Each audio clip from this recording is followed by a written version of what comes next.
Ada 5 hal penting yang perlu kita pahami bersama.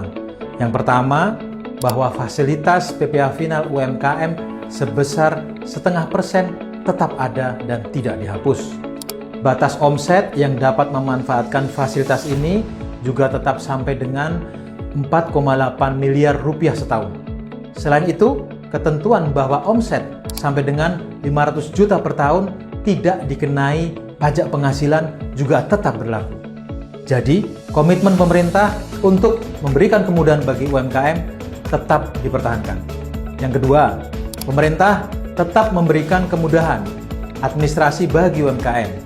Bahkan, bagi wajib pajak orang pribadi dan PT perorangan yang memenuhi ketentuan, fasilitas tarif final 0,5% dapat dimanfaatkan tanpa batas waktu tertentu. Sementara itu, koperasi tetap dapat menggunakan fasilitas ini selama 4 tahun sejak terdaftar. Dengan demikian, pelaku usaha dapat lebih fokus untuk mengembangkan usahanya tanpa terbebani administrasi yang rumit.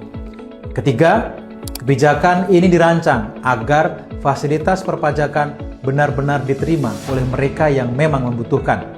Tujuannya sederhana, membantu usaha yang masih bertumbuh agar bisa naik kelas, dan pada saat yang sama pemerintah juga perlu memastikan tidak ada penyalahgunaan fasilitas melalui pemecahan usaha atau pembentukan beberapa entitas hanya dengan tujuan memperoleh perlakuan perpajakan yang sama. Yang keempat, bagi badan usaha seperti PT dan CV yang semula mendapatkan fasilitas tarif 0,5% dan sekarang menggunakan mekanisme perpajakan umum, perlu dipahami bahwa pajak tidak terhitung dari seluruh omset.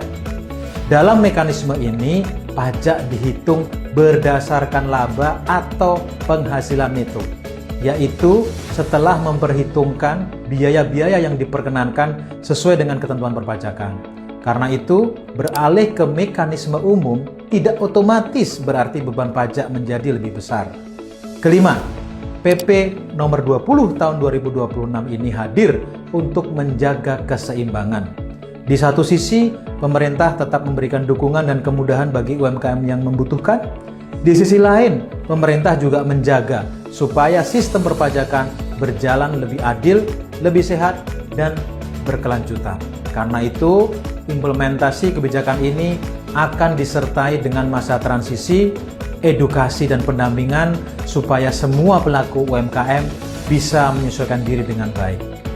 Pemerintah ingin hadir bukan hanya sebagai regulator, tetapi juga sebagai mitra yang selalu mendampingi perjalanan para pelaku usaha untuk menuju usaha yang semakin kuat dan semakin berdaya saing.